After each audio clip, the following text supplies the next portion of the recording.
திருப்பதிக்கு போய் 24 மணி நேரம் நிற்பானுங்க, இங்கே 6 மணி நேரம் நிற்க மாட்டான்னு. அது நின்னதுனால தான்டா செத்து போனாங்க. ஒரு வெட்கம் கட்ட ஆணவ பேர் வழி ஹிந்து விரோத தீய சக்தி தமிழகத்தில் ஹிந்து சமய அறநிலைத்துறை மந்திரியா இருக்கிறதுனால தான் request the honourable chief minister to sack this fellow. Sekar பாபுவை பதவி நீக்கம் செய்யாம ஹிந்து பக்தர்களுக்கு விடிவு கிடையாது அப்படிங்கிறத நிரூபிச்சிருக்குது. அந்த கவிஞர் கனிமொழி, அதுக்கப்புறம் அனிதா ராதாகிருஷ்ணன், அடுத்து ஜெயிலுக்கு போகிற மந்திரி, அதுதான் என்ன இன்வெஸ்டிகேஷன்ஸ் ஆர் கோயிங் ஆன். இவங்க 3 பேரும் இருக்கச்ச கோவிலில் இருக்கிற மகளிர் ஹிந்து பக்தர்கள் நாங்கள் 6 மணி நேரமாக நிற்கிறோம், ஆனால் இதுக்கு எந்த ஏற்பாடு இல்லை, குழந்தைகளுக்கு ஒரு தண்ணி கொடுக்கணுன்னா கொடுக்க முடியலை அப்படின்னு. அதுக்கு சேகர் பாபுங்கிற ஒரு ஆணவ பேர் வழி என்ன சொன்னார் ஞாபகம் இருக்கா அவங்களுக்கு? எனக்கு இருக்கு. திருப்பதிக்கு போய் 24 மணி நேரம் நிற்பானுங்க, இங்கே 6 மணி நேரம் நிற்க மாட்டான்னு. அது நின்னதுனால தான்டா செத்து போனாங்க. அப்படி நின்னதுனால ஒரு வெட்கம் கட்ட ஆணவ பேர் வழி ஹிந்து விரோத தீய சக்தி தமிழகத்தில் ஹிந்து சமய அறநிலைத்துறை மந்திரியா இருக்கிறதுனால தான் request the honourable chief minister to sack this fellow. Sekar பாபுவை பதவி நீக்கம் செய்யாம ஹிந்து பக்தர்களுக்கு விடிவு கிடையாது அப்படிங்கிறத நிரூபிச்சிருக்குது.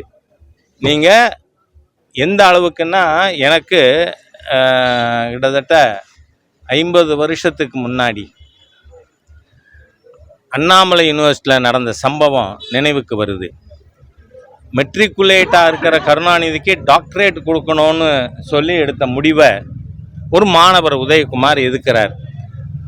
அவர் கொல்லப்படுகிறார். அவங்க அப்பா அம்மாவை கூட்டிகிட்டு இது என் மகன் பணம் இல்லைன்னு சொல்லி எழுதி வாங்கினாங்க. என்ன அராஜகம்! அதே அராஜகம் நம்பர் 2 முந்தானா திருச்செந்தூரில் நடந்திருக்கு. அந்த இறந்து போன குமாரனுடைய மனைவி கிட்ட அவர் ஏற்கனவே அவருக்கு உடல்நிலை சரியில்லை, மருத்துவம் எடுத்துப்பாருன்னு அவங்க நேற்றுக்கு ஊடகத்துக்கே பேட்டி கொடுத்துருக்காங்க. இன்றைக்கி எங்கிட்ட சொல்கிறாங்க, இந்த அநீதியான துறையே இருக்கக்கூடாதுயா, நீங்கள் பார்த்துக்குங்க அப்படின்னு அந்த அம்மா சொல்கிறாங்க. ஏம்மா அந்த மாதிரி நீங்கள் எழுதி கொடுத்ததா சொல்கிறாங்களே அப்படின்னு கேட்டேன். அங்கே திருச்செந்தூர் போலீஸு, நீ அப்படி எழுதி கொடுத்தா தான் உன் கணவனை அறுக்காமல் தருவோம் நாங்கள், இல்லைன்னா மாட்டோம்னு. உடனே அவருடைய குமாரனுடைய தாயார், நீ என்ன வேணாலும் நாங்கள் பண்ணுறோங்க, என் மகனை சிதைக்காமல் கொடுத்துருங்க அப்படின்னு சொல்லி வாங்கிட்டு வந்திருக்காங்க. ஆகவே ஒரு காவல்துறை அரசாங்கம் மிரட்டி ஒரு பெண்ணிடம் இந்த மாதிரியா ஸ்டேட்மெண்ட் வாங்கிட்டு அதை வெட்கமே இல்லாமல் சேகர் பாபு வெளியிடலாமா? எவ்வளோ மோசமான ஒரு அரக்க குணம் கொண்ட மனித பண்பு இல்லாத ஒரு ஈன பிறவி தீய சக்தி இந்த சேகர் பாபுங்கிறது நமக்கு தெரியுதா? அந்த லெட்டரை எப்படி ரிலீஸ் பண்ணீங்க? அதுக்கு அடுத்ததாக ராமேஸ்வரத்தில் அதே மாதிரி கூட்டத்தில் இதில் லைனில் நின்னப்போ மாரடைப்பு இறந்து போயிருக்கார். சரி, அதே மாதிரி தஞ்சாவூரில் நேற்றைய தினம்.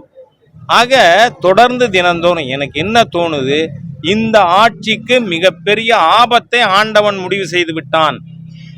அதனால்தான் ஆண்டவன் புண்ணிய ஸ்தலங்களிலே தினந்தோறும் ஒரு உயிர் இழப்பு ஏற்பட்டு கொண்டு இருக்கிறது.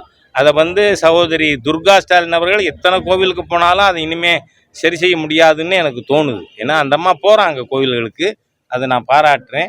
ஆனால் இந்த தீய சக்திகள் ஹிந்து விரோதிகள், நான் கேட்குறேன், கோவிலுக்கு போனால் எவ்வளோ பணம் கொள்ளையடிக்குது இந்த சேகர் பாபுவோட அறநிலையத்துறை. உள்ளே போகிறதுக்கு நுழைவு கட்டணம், உள்ளே போயிட்டு சாமியை கும்பிடணும்னா தரிசன கட்டணம், அதுக்கப்புறம் தேங்காய் உடைக்கணும், நைவேத்தியம் பண்ணோம்னா அர்ச்சனை கட்டணம், அதுக்கப்புறம் அபிஷேகம் பண்ணோம்னா அபிஷேக கட்டணம்.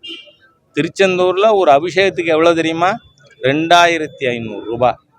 நான் கேட்குறேன், இத்தனை கொள்ளை அடிக்கிறீங்களே, இந்துக்களோட ஜோப்பில் கையை விட்டு திருடுறீங்களே, அரக்கத்துறை அறநிலைத்துறை, ஏன் உங்களுக்கு பக்தர்களுக்கு வசதிகள் ஏற்படுத்தி கொடுக்கக்கூடாது?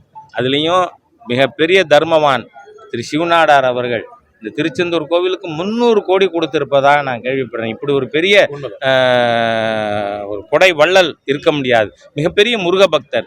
அதெல்லாம் என்ன பண்ணுறீங்க? உங்கள் வாயில் போட்டுப்பீங்களா? ஒரு ஜேசிக்கு 2 லட்சத்துக்கு மேலங்க சம்பளம். எத்தனை ஜேசி, எத்தனை டிசி, எத்தனை ஏசி, எத்தனை ஈஓ கிரேட் 1, 2, 3ன்னு இத்தனை பேர் இவ்வளவு லட்சமாக கோடி கோடியாக திங்குறீங்களே, பக்தர்களுக்கு வசதி ஏற்படுத்தி தர. பிளே ஸ்டோர் மற்றும் ஆப் ஸ்டோரில் இருந்து பாலிமர் செயலியை QR கோடு மூலம் பதிவிறக்கம் செய்யுங்கள். செய்திகளை உடனுக்குடன் பெறுங்கள்.